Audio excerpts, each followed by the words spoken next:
मेरा नाम दीप्ति जैन है। मैं गाज़ियाबाद से बिलोंग करती हूँ। मैंने बिज़नेस ज्वाइन किए हुए 1 साल ही हुआ है।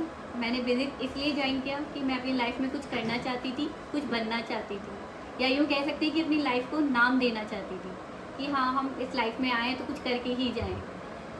मैंने फिर जब एक दिन हम बैठे थे, मैं न्यूज़ सुन रही थी, तो मिस्टर नितिन गडकरी जी ईवी पर स्पीच दे रहे थे। तो स्पीच को सुनने के बाद ये समझ आया कि EV is a boom, EV is a futuristic plan. तो हमने इसके बारे में सर्च आउट किया, ऑनलाइन गए, ऑनलाइन जा कर के इसको सर्च किया, इसके बारे में जाना, इन्फॉर्मेशन इकट्ठी करी, तो समझ में आया ईवी में कई स्कोप्स हैं। जैसे ईवी मोबिलिटी, हम ईवी मोबिलिटी में भी जा सकते हैं। Second, EV charging station. तो जब मैंने ईवी चार्जिंग स्टेशन के बारे में इन्फॉर्मेशन लेना शुरू किया, मुझे समझ में आया कि इसमें बहुत सारे प्लेयर भी वर्क कर रहे हैं। बहुत सारी कंपनी एक साथ ईवी चार्जर बनाने में और स्टेशन लगाने में वर्क कर रही है। तो सबको सर्च आउट करके, सबके बारे में इंट्रोडक्शन लेके, अपना इंट्रो करा के, तो ईफिल को जब मैंने जाना, जब मैंने उसके कस्टमर केयर नंबर पे कॉल किया, तो वहाँ से क्विक रिस्पांस आया। उसके क्विक रिस्पांस ने मुझे बहुत ज़्यादा एंटरटेन किया। मुझे अच्छा लगा कि उनका इतनी जल्दी क्विक रिस्पांस आया। बात करने के बाद हम कंपनी गए, तो कंपनी में उनकी टीम ने हमारे साथ बहुत अच्छे रिलेशन बनाए, जिसमें उन्होंने हमें अच्छे से ईवी के बारे में, ईवी चार्जिंग स्टेशन के बारे में समझाया, इस बिज़नेस के बारे में अच्छे से समझाया, हम इस बिज़नेस को कैसे ग्रो अप कर सकते हैं उसके बारे में बताया।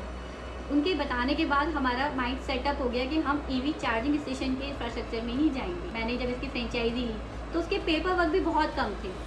फिर टीम का इतना सपोर्ट था, बहुत सपोर्ट, जिसकी वजह से मैं इस बिज़नेस में आ पाई। वरना अदरवाइज़ मैं एक हाउसवाइफ थी 12 साल से। 12 साल के बाद फिर से मार्केट में कदम रखना मेरे लिए बहुत मुश्किल था। मेरे लिए इतना मुश्किल था कि मैं फेस भी नहीं कर पा रही थी, मुझे समझ में ही नहीं आ रहा। ऊपर से मैं ईफिल इलेक्ट्रिक की मास्टर फ्रेंचाइजी हूँ, यूपी की, उत्तर प्रदेश की। इतना बड़ा स्टेट मैंने ले लिया। उसके बाद मुझे ऐसा लगा कि मैं कैसे यूपी के कोने कोने तक पहुँचूँगी। यूपी तो बहुत बड़ा स्टेट है, मैं कैसे हर डिस्ट्रिक्ट तक पहुँचूँगी, कैसे मैं लोगों को ईवी के बारे में या ईवी इंफ्रास्ट्रक्चर के बारे में समझाऊँगी, चार्जिंग स्टेशन के बारे में। तब ईफिल इलेक्ट्रिक की मार्केटिंग टीम, उसने मुझे फुल सपोर्ट किया बैक से।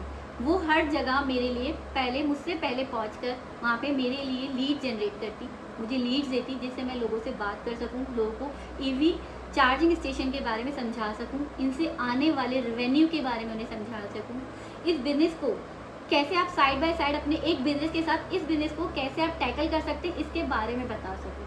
ऐसे लीड उन्होंने जनरेट की। डिजिटल मार्केटिंग ने डिजिटल प्लेटफॉर्म पे मेरे लिए काम को ईजी कर दिया। इस तरह से ईफिल मुझे हर जगह सपोर्ट करती रही। तो मैं बस यही जानती हूँ कि इतना जो मुश्किल टाइम था मेरा एक हाउस वाइफ से एंटरप्रेन्योर बनने का, वो मेरा ईफिल के साथ बहुत ईजिली हो गया, जिससे कि मैं अब बिज़नेस को समझ पाई हूँ। क्योंकि मुझे ईफिल इलेक्ट्रिक ने 10 दिन की ट्रेनिंग दी, 10 डेज़ की ट्रेनिंग दी अपने अंडर में, जिससे मैं बिज़नेस को कैसे ग्रो अप करूँ, कैसे लोगों को समझाऊँ कि ईवी चार्जिंग स्टेशन का इंफ्रास्ट्रक्चर क्या है, रिटर्न ऑफ इन्वेस्टमेंट कैसे है, वो सब हमें समझाया। तो उस 10 दिन में मैंने ईफिल के साथ काम भी किया, एक्सपीरियंस भी किया कि मेरे लिए ये वर्क जो है, ये बिज़नेस जो है, बहुत फ्यूचरिस्टिक है। तो मैं ये सोचती हूँ कि अगर मैं ये काम कर सकती हूँ तो आप लोग क्यों नहीं कर सकते। अगर आप अदर बिजनेस ढूंढ रहे हैं या अपने बिजनेस के साथ साइड बाय साइड कोई बिजनेस ढूंढ रहे हैं, तो इससे अच्छा कोई और बिजनेस नहीं है। सेकेंड थिंग ये भी है कि ईफिल इलेक्ट्रिक जो है वो मेक इन इंडिया और मेड इन इंडिया है, वो इसी प्रोपेगेंडा पे वर्क करती है। और मुझे लगता है हम इंडिया में रहते हैं तो हमें भी इसी प्रोपेगेंडा पे वर्क करना चाहिए।